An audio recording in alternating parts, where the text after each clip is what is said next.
Hello, you are listening to the Natural Healing Show for UK Health Radio. I'm your host, Catherine Kerrigan, medical intuitive healer and Amazon #1 best-selling author. You can find out more about me and my work at catherinekerrigan.com. While you're there, sign up for my newsletter so you can learn even more about how you can heal yourself naturally. Now, our guest today, Dr. David Wise, is a psychologist. You can find out more about him and his work at pelvicpainhelp.com. And he's talking about one of my favorite subjects, which is how to get out of pain naturally without drugs. My 8th book, The Difference Between Pain and Suffering, covers this subject in detail. And today we're going to be talking with Dr. David Wise about his book, A Headache in the Pelvis. So Dr. David Wise, what exactly is a headache in the pelvis? Well, headache in the pelvis is not something that you talk about at a dinner party. You can think about it as a chronic irritation and muscle spasm in the pelvic floor that produces symptoms from your belly button to your knees. People who have these symptoms have all kinds of weird symptoms that doctors don't often understand and conventional medicine doesn't help. Symptoms having to do with urinary frequency and urgency, pain up inside the pelvic floor like you're sitting on a golf ball, problems with sex and pain with sex, difficulties kind of living a normal life because you can't sit down because it hurts and because of just the general experience of being in chronic pain. Yeah, I've definitely had clients like you're discussing, and if you can't sit down without pain, that affects absolutely everything that you do.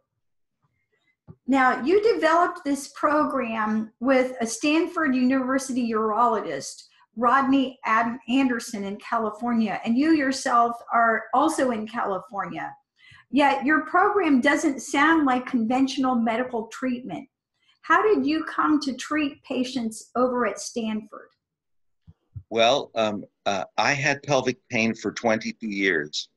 I suffered with it like everyone who has this kind of problem. And over the years, I became desperate and experimented and searched because the conventional ideas about it didn't seem to address it in any way. And gratefully, in the middle 90s, I found a solution for it and got out of pain around that time and met with Rodney Anderson, who ran the pelvic pain prostatitis clinic at Stanford University in the Department of Urology. And we met and began working together and have done research and worked with this problem probably for close to 25 years. And what's interesting about your background is that you're a psychologist. My book, The Difference Between Pain and Suffering, the reason I wrote that book is a long time ago, my guidance told me to write a book, a little article called The Difference Between Pain and Suffering. So I listened to my intuition. I spent about 30 minutes writing this little article. And what I found was someone read that article literally every day of my life, because people are really searching for understanding, how do I get out of pain naturally? Why did all these opioids not work? Why am I on all these drugs and I'm still suffering?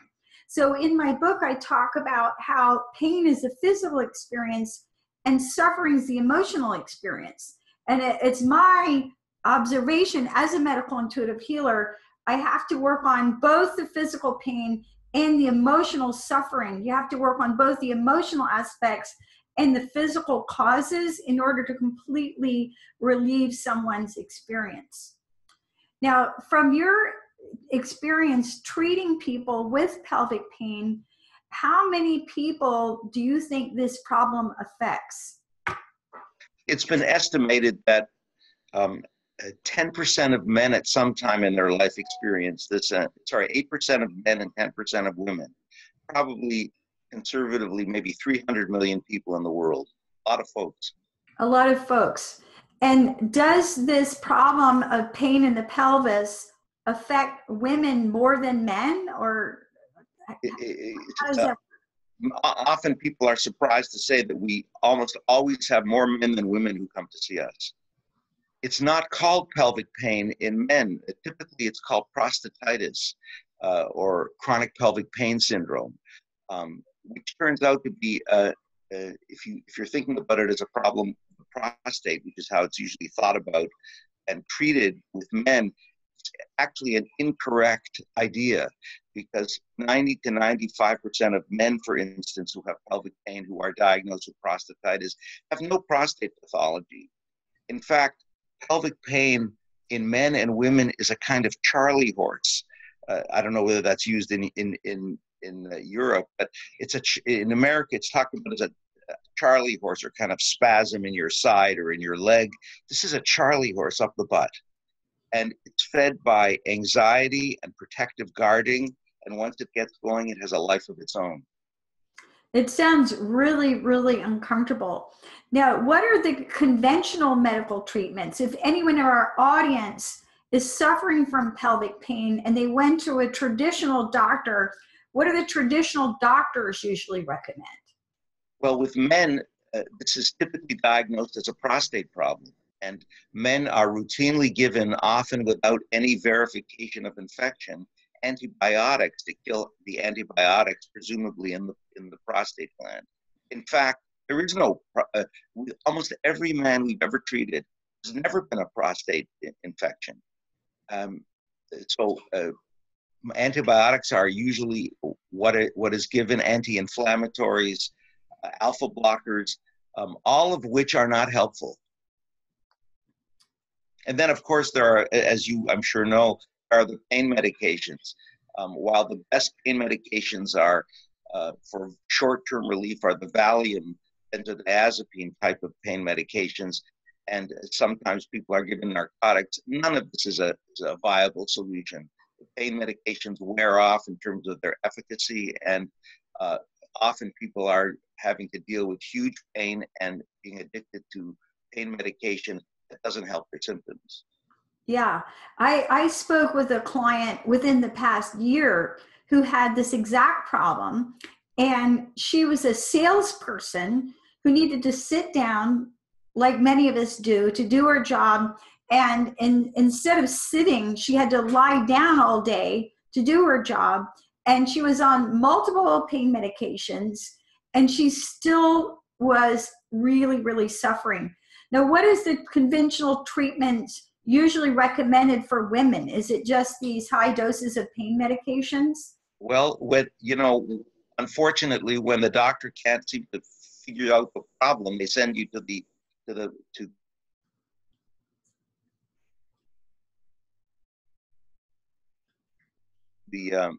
typically it gives drugs for pain, and the drugs that work for this, at least at the beginning, are drugs that you don't want to be taking regularly. Pain medication is given. Occasionally, surgeries are done for men and women. Bad idea. Surgeries almost always complicate this kind of problem. But unfortunately, there are no conventional treatments, whether they're drugs or surgery, which is the mainstay of medical treatment for this problem. And I want to point out for our audience that here in the US, that the leading cause of death for Americans under the age of 50 is now drug overdose. So people like myself and Dr. Wise, who are wanting to teach you how to heal pain and suffering without drugs, this is very, very important to address the opioid crisis that we're experiencing worldwide. Now, Dr. Wise, what are the typical symptoms of this problem? Well, they're very strange symptoms. And when you have this problem, you'll ask your friends, have you ever had? And then you'll say what the symptoms are. Nobody does. There's anal pain, rectal pain, genital pain, tightness, burning up inside that area. The symptoms can be continuous, 24 hours a day, or episodic. As you mentioned, pain increases with sitting. And actually, when you have this problem, many, many people can't sit down. We don't realize how sitting down, our life centers around sitting down, both socially and professionally.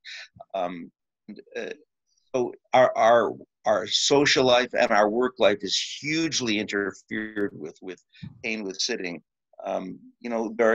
Their bowel movements can often make it worse. One of the great sufferings with this problem is that sex is painful, and so the person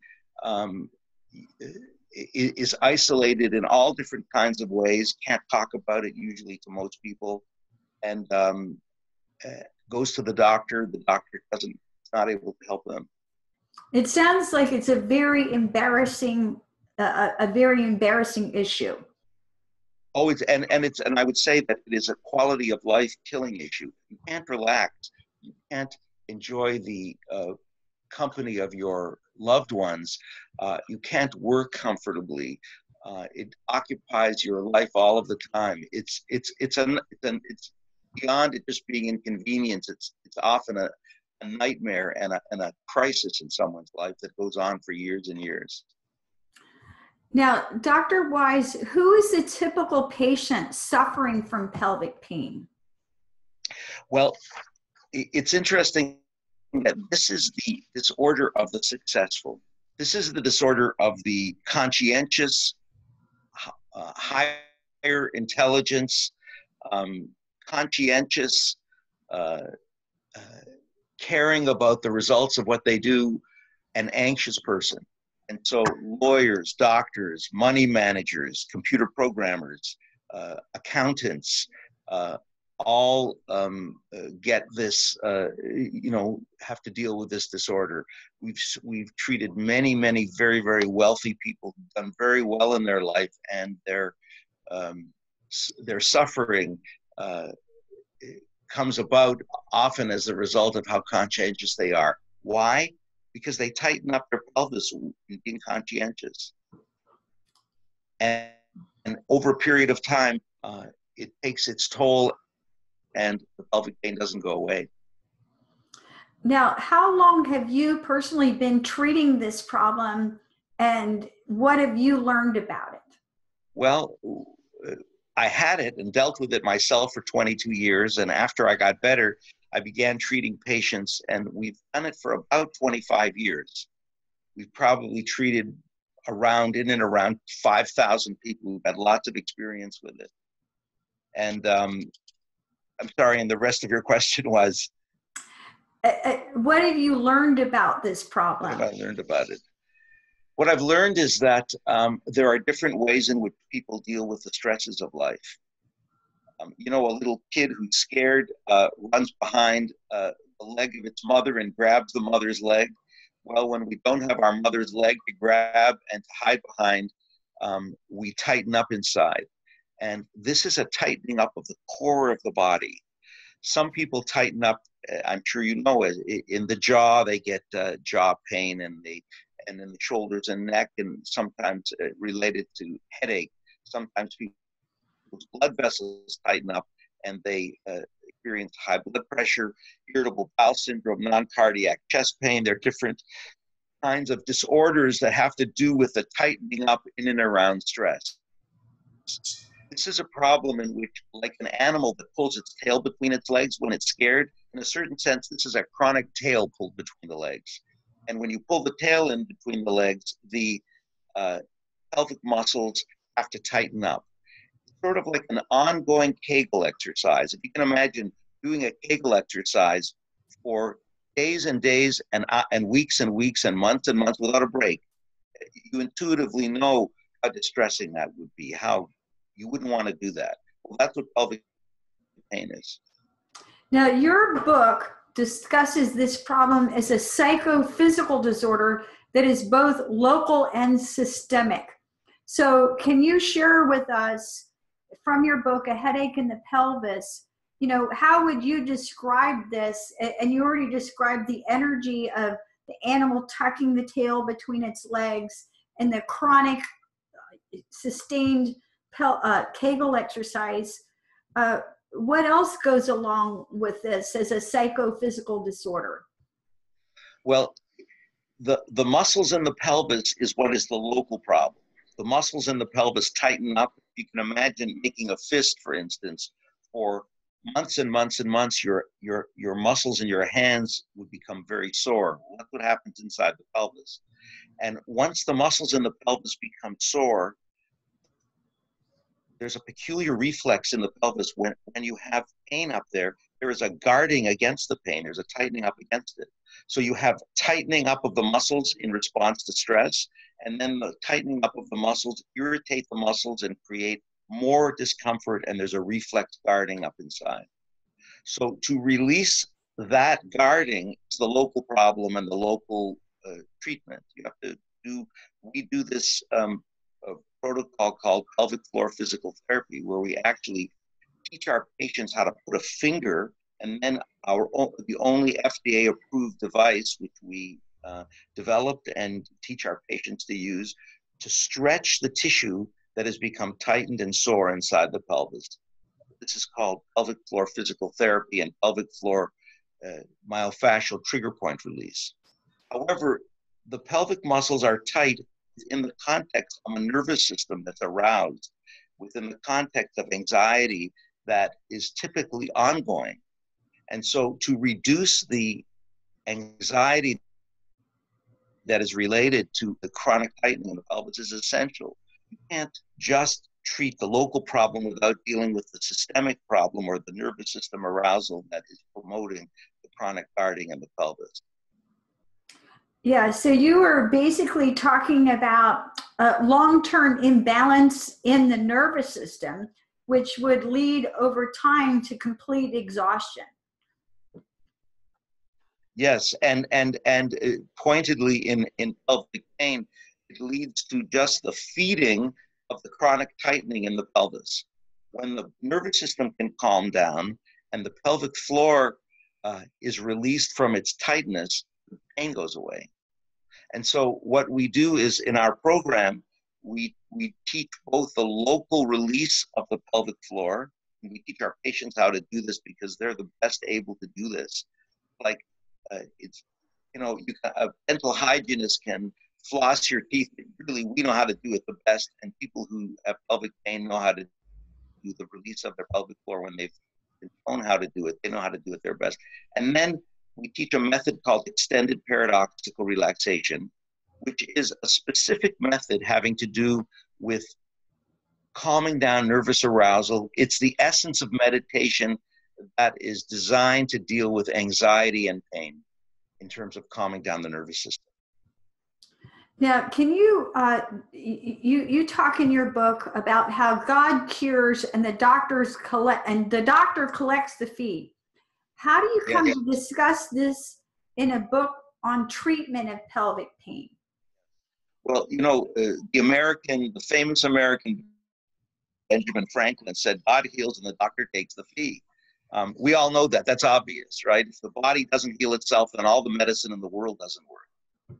And in pelvic pain, the ultimate goal is for the sore, irritated tissue in the pelvis that is promoting the guarding and tightening up there, and just promoting the pain and feeding the anxiety that then feeds it.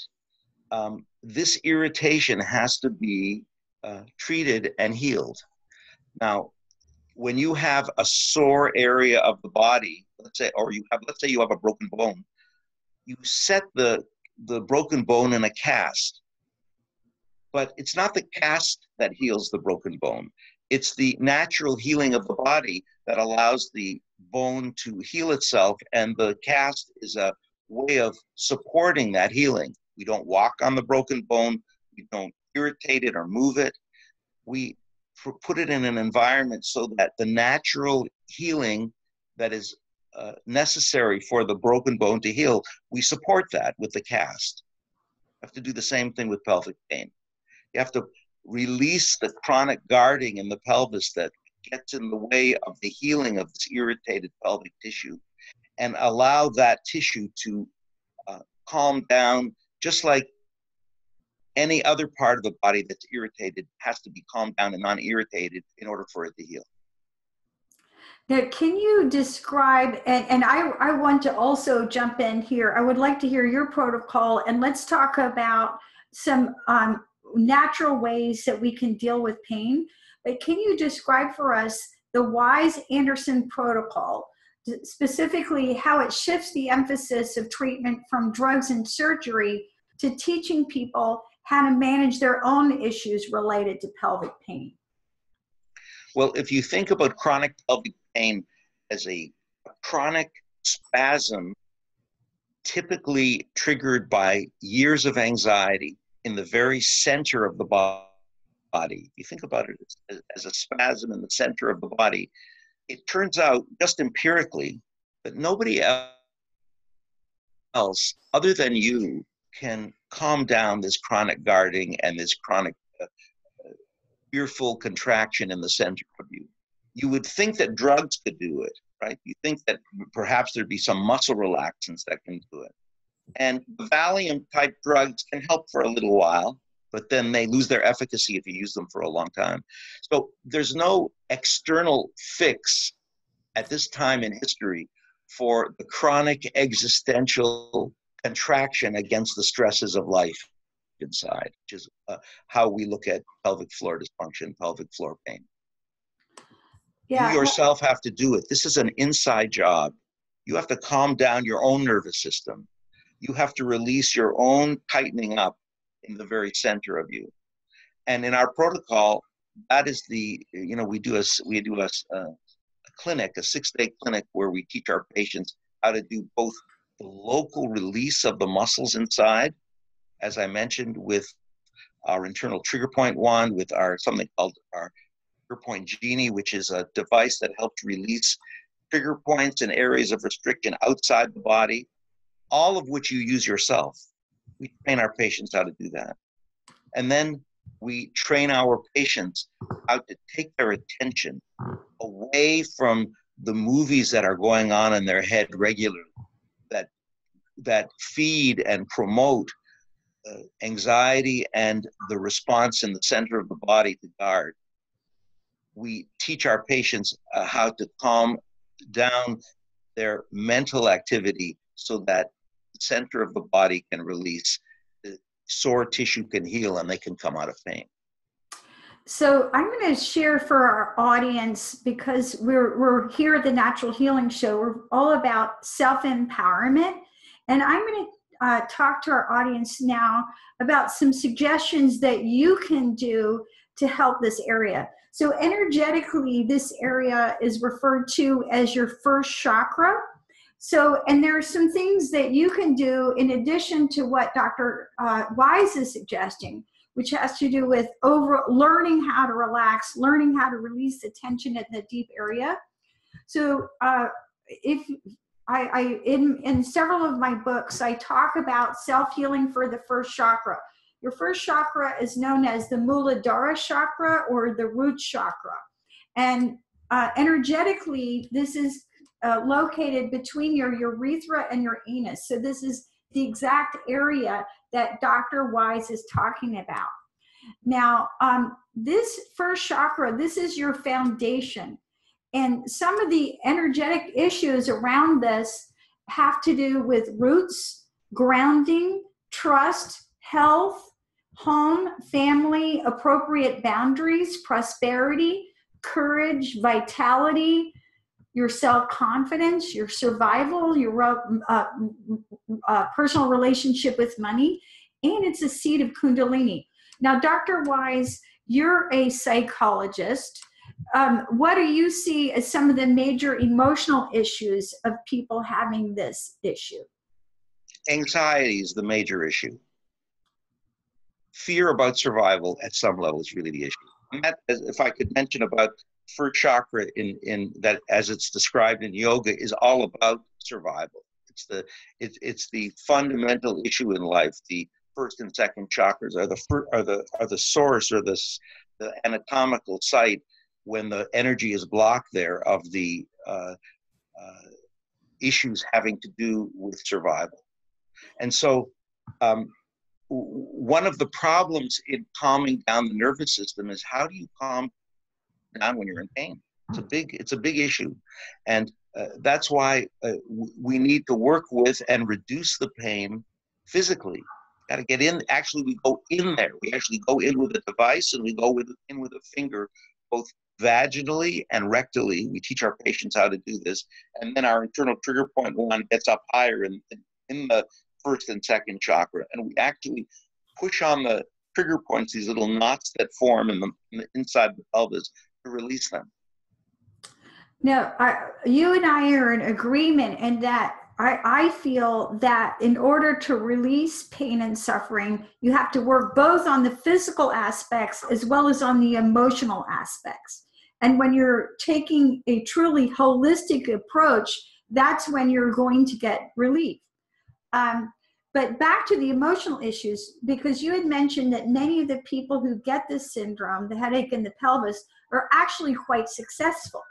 And what I find as a medical intuitive healer, so many people think, well, if I just had more money, my problems would go away. But what I find, it's not so much about how much money you have, it's about your personal relationship with money. And you have a relationship with money just like you have a relationship with other people and with yourself and with your body. So, and if you have a lousy relationship with money, you're going to be stuck in survival mode no matter what your bank account says. What are your thoughts on this, Dr. Wise? Well, certainly when you're in chronic pain, and we've treated people who've had fabulous amounts of money, some of the wealthiest people in the world have had this problem. Doesn't matter. You are just like anybody else who is suffering with chronic pain. Nothing helps. There's no amount of external anything that will take away your own inner experience of being of hurting inside. So when you're out of pain, it's wonderful to have money. When you're in pain, it doesn't really matter. True. Now, whenever I'm working with a client who's in pain, one of the things that I start with them with is actually their diet. Because if you have pain anywhere, including in the pelvis or anywhere in your body, by definition, you have inflammation. Inflammation can be caused by what you're eating. So you have to understand that there's foods that are pro-inflammatory and there's foods that are anti-inflammatory. So I came up with a really simple sentence. It's really super easy to remember, which is nobody in their right mind eats cats. Nobody in their right mind eats cats. What are cats? Cats are foods that are pro-inflammatory. Any pro-inflammatory food is going to increase inflammation and increase your pain level. So what are these cats? Caffeine, coffee, decaffeinated coffee is even worse than regular coffee because of the way it's processed. Alcohol, we all love alcohol, but it's pro-inflammatory. Tobacco, your cigars, your cigarettes, your chewing tobacco. Sugar, all of us women, we love sugar, but it's highly pro-inflammatory. And then what I refer to as the friends of cats, which are fried foods. I'm from the American South. Everything here is fried, unless you learn how to eat healthily. Fried foods and gluten. So when you're wanting to reduce pain in the body, one of the simple steps you can take is to reduce your inflammatory foods, reduce your cats, your caffeine, alcohol, tobacco, sugar, fried foods, and gluten, and increase your anti-inflammatory foods. So what are anti-inflammatory foods? The first one is water. And I always encourage people when they have a lot of pain to drink distilled water. Why distilled water? Distilled water has less particles in it, and it literally pulls toxins out of the body. So it pulls toxins out of the joints. You don't have to drink all your water as distilled water, but even a certain amount of water, of distilled water, can go a long way to reducing your pain level. And then including in your diet things like turmeric and ginger and lots of green leafy vegetables and juices and smoothies. These are all anti-inflammatory. And I'm very big on educating people because so much of your experience of pain in your body is directly influenced by what you do and do not put in your mouth. Now, going back to the first chakra, because we are talking about the natural healing show, signs that you may have problem with this energy center in your body include a major illness or injury, disconnection from your body. So like Dr. Wise said, if you have this chronic tension at the core of your body, a lot of times you may disassociate with your body in order to cope with it. So as you come back home, so to speak, and develop a healthy friendship with your physical body and give yourself permission to relax and permission to rest, that can be helped. Again, anxiety, being fretful, you can't settle down, poor focus, poor discipline, financial problems. And again, Dr. Wise pointed out many of the people who have this issue are actually extremely wealthy. But again, what's your relationship with money? If you feel like you're in survival mode, you can have millions in the bank and still have a poor spirit, poor boundaries, chronic disorganization. And if your first chakra is over energy, you may experience hoarding, overeating, greed, fear of change, addiction to security, or rigid boundaries. Now, Dr. Wise, back to you. I know you're familiar with the chakra system. From your experience of treating people with pelvic pain, is this under energy of the first chakra or over energy or both? Well, we may have a little bit of a difference in terms of the effect of diet, because in our experience, diet is not related, except with a certain kind of disorder, to this problem. Actually, they've done biopsies in this area, and they found that there is no evidence of inflammation with our particular disorder, with the disorder that we treat. And so instead of actually asking people to change their diet, we say that there's no real reason for them to limit their diet. Not that we would want to have them eat coffee and donuts, but they've often been told to limit their diet in some way. And what we found is that there's no real evidence in terms of chronic pelvic pain syndrome that diet does anything for it. And certainly it may do it with other kinds of conditions, but not with our condition that we treat. Sorry, and the question that you had asked me was? I asked you, from your experience, chronic pelvic pain, is that an over energy of the first chakra or under energy of the first chakra? Well, you could think about it as a stasis or a contraction of the first chakra in which the energy doesn't move. If you think about it as an energetic phenomenon. Second, third, fourth, fifth chakra, have their own level, have their own kinds of disorders related to them. This is a condition in which the energy is blocked, and when we loosen and open up the pelvic floor, the energy moves. So I guess we don't really think about it in terms of over or under energy. It's a stuckness in the flow of the energy, is I guess what I would say. Yeah, a block, right. Block, right. In natural healing, we refer to that as dead pelvis syndrome, where there's little to no energy there. Well, actually, in our work, there's in a certain sense, there's a huge amount of energy in the form of pain. And what we want to do is reduce the pain and reduce the river that is not through the dam of the pelvic pain, if you could think about it like that.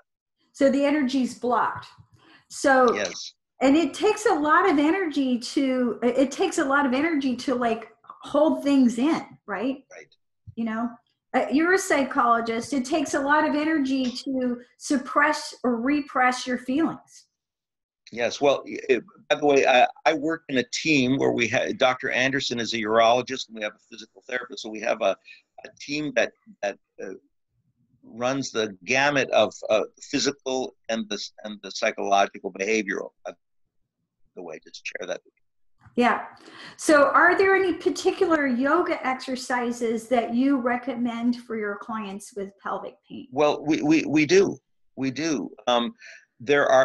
Yoga is what's called a myofascial release method that's been used obviously for centuries, in which the long muscles, the large muscles of the body are stretched in certain kinds of postures. And Cobra, we do in our book, we have all of the kind of traditional and then our own stretches that release the suprapubic area, that release the quadratus lumborum, the adductors, certainly the glutes, the piriformis, the rectus abdominis, the whole area from your breastbone to your knees.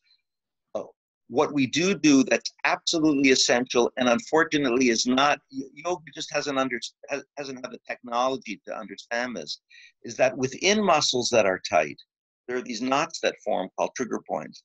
They're like little areas of spasm.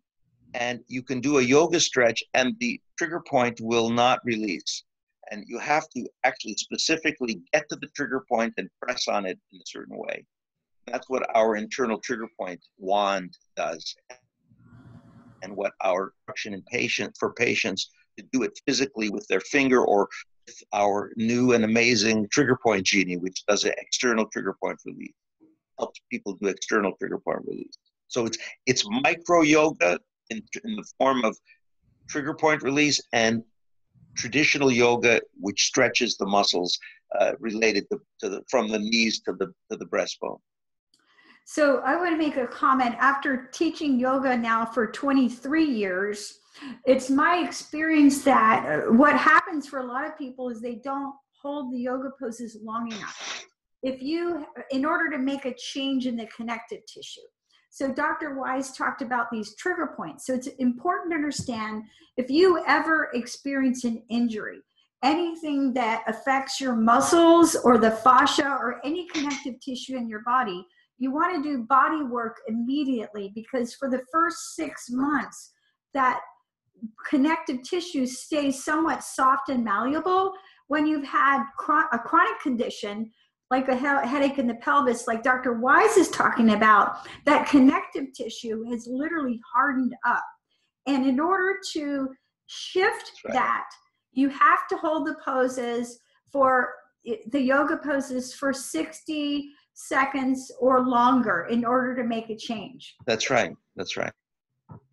That's right. And one of the things I'll mention is that when you have these little knots or trigger points that are called insertion trigger points at the tendon or the bone where the muscle attaches, if you don't release those trigger points, we've noticed that people tend to get flared up.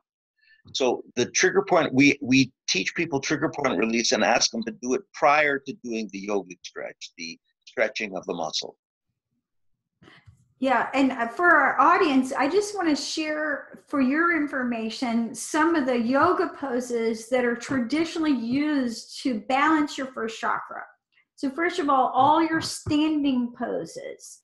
So your warrior poses, for example, warrior 1, Virabhadrasana 1, 2, and 3, where you're using the large muscles of your leg.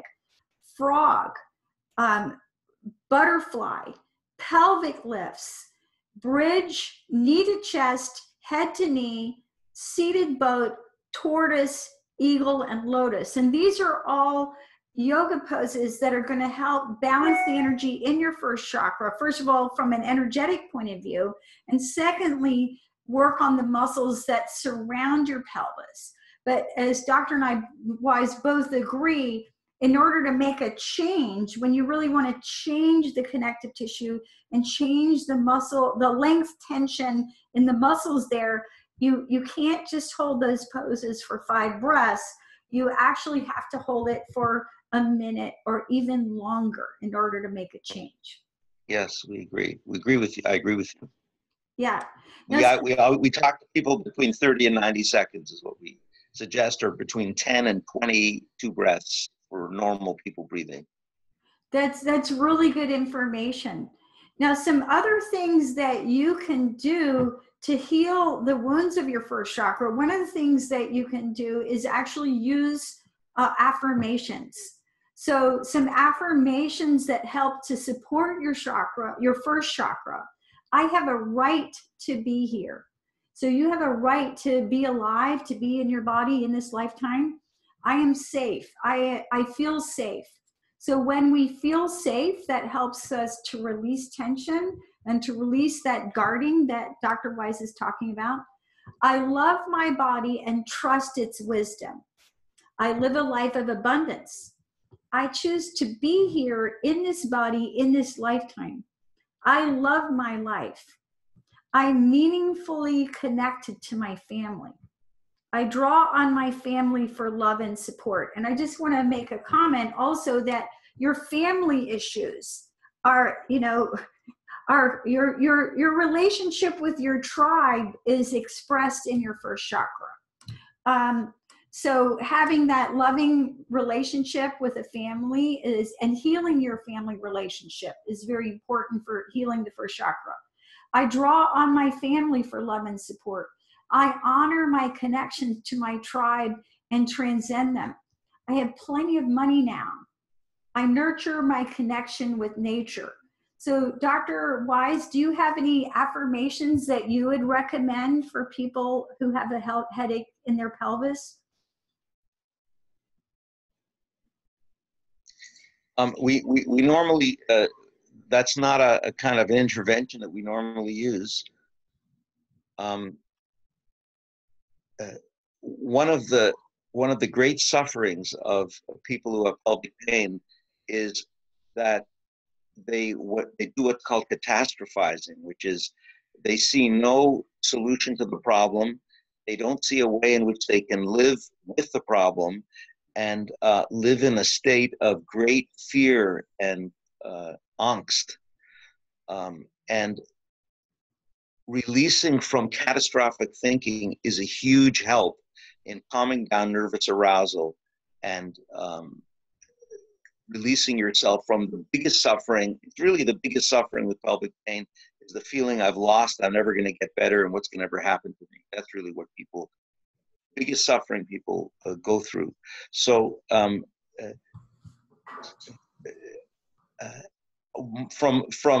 terms of dealing with catastrophic thinking, what we have found is the very best solution for catastrophic thinking and for the mindset that promotes the guarding and the pain is to have an experience of being able to help yourself.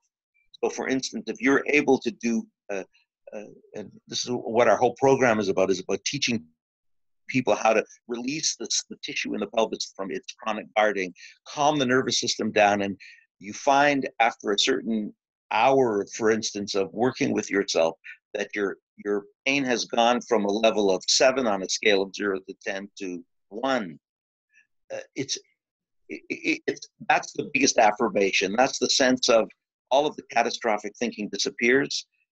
You're feeling better, and you're happy in the world. I think you and I agree, Dr. Wise, that the thing about natural healing is that it is a form of self-empowerment. And when you learn how to help yourself feel better, then it's easier to let go of that hopeless thinking. Very, very it actually, when you help yourself, it's been my experience that the hopeless feeling goes entirely away. It's like it disappears like a bubble that's burst. When you have the experience of, wow, I'm actually better. It doesn't hurt like it did. Huge, biggest gift for someone to be able to experience. Yeah, and that's why books like your book, A Headache in the Pelvis, and my book, The Difference Between Pain and Suffering, I feel are so important at this time in our history, because so many people feel that the only way they're going to get out of pain is by taking a drug, legal or illegal, or having surgery. And yet, when you take advantage of natural healing, you learn that you can make yourself feel better naturally. And if I could just say, we did a study that we published 3 years ago in which we found that people who did our protocol and did it without drugs or surgery, 1/3 of them stopped all drugs within 6 months. All of them, all drugs that people were taking for the condition, they just stopped them, and we didn't even ask them to. They stopped it themselves because the intervention that we showed them was able to reduce their pain to that degree that they didn't want to use the drugs anymore. This is very powerful information. You've been listening to Dr. David Wise, psychologist. You can find out more about him and his wonderful work at pelvicpainhelp.com or read his book, A Headache in the Pelvis.